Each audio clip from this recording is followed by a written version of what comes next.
Gaano nga ba kahirap ang maghintay?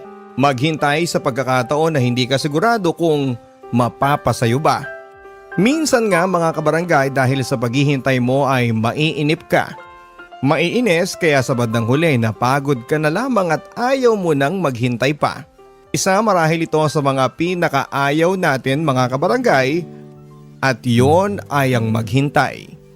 Maghintay kung anong oras darating ang bus, maghintay kung anong oras matatapos ang meeting o ang klase mo, at lalong-lalo na mahirap ang maghintay sa isang taong nasa iyo na, ngunit pinakawalan mo pa. Bienvenido!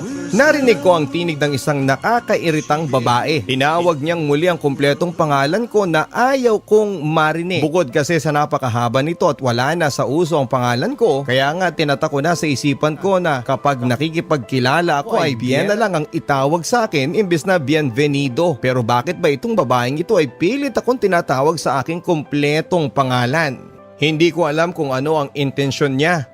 Intensyon ba niyang inisin ako o baka naman nakasanayan niya na lamang ang pagtawag sa akin ng bienvenido? Pero sa kabila ng pagtawag niya sa akin ng bienvenido ay napangiti ako. Siya si Hana. Bata pa lamang kami ay matalik ko na siyang kaibigan, para ko na rin siyang kapatid. Magkapit-bahay lang kami nito at nag-iisa siyang anak ni Tita Lani at Tito Franz. Hindi nila nasundan pa si Hana sapagkat nagkasakit si Tita Lani at hindi na raw nito kaya pang magkaanak sapagkat mahina daw ang puso nito. Magkaganon pa man papadudot ay masayahing tao naman si Hana na may positibong disposisyon sa buhay. Siya pa nga ang nagturo sa akin na don't problem the problem, let the problem problems you. Siya ang nagsilbing tagapagpayo ko sa oras na pakiramdam ko'y wala na akong matatakbuhan. At tanging paraan na lamang para matapos ang lahat ng problema ko ay ang sumuko. Siya papadudot ang nagsilbing ingay sa aking mundo. Totoo ngang nakakairita si Hana. Nakakainis dahil sa sobrang kakulitan nito noong mga bata pa kami, pero siya din yung taong nagpapasaya sa akin. At dahil din sa kanya ay natutunan ko kung paano ang umibig. Uy, ano yung ginagawa mo? Tanong niya sa akin noong makita niya akong nakaupo sa may damuhan sa ilalim ng malaking puno ng aratilis. Tambayan ko yon, mahangin kasi sa lugar na yon kung saan ay tanaw mo ang buong kabahayan. Secret place ko yon at walang ibang nakakapunta doon maliban sa napakakulit na si Hana. Wala nga. Bakit ka ba nangingialam? Andito ka na naman. Hindi ka ulit gumagawa ng assignment natin. Pagkatapos kokopyahan mo ko. Isusumbong na talaga kita kay Tita Lani. Bulyaw ko dito na sobrang nangungulit pa rin. Bakit ba ang sungit-sungit mo? Tinatanong ka lang naman kung anong ginagawa mo suplado eh.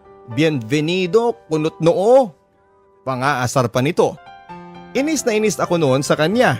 Pero wala hindi pa rin siya tumigil sa kakakulit sa akin. Hanggang sa iniwan ko na siya at umalis. Tinalikuran ko na siya pero hinabol niya ako. Sumakay siya sa likod ko at umangkas na parang bata. Kahit na second year high school na kami noon, may kung anong dagungdong ang narinig ko sa aking dibdib. Hindi ko maintindihan kung ano yon, papadudot. Pero yun na pala ang umpisa ng aking paghanga para sa aking kababatang si Hana. Bienvenido! Tawag sa akin ni Hana. Kung dati ay naiinis ako sa tuwing tinatawag niya ako ng kumpletong pangalan ko, ngayon ay nakakakilig na pala.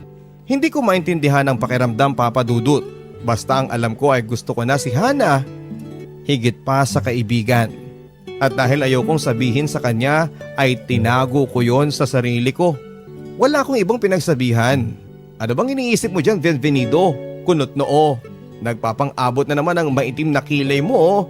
Yak! Ang pangit! Sabay tawa nito ng napakalakas.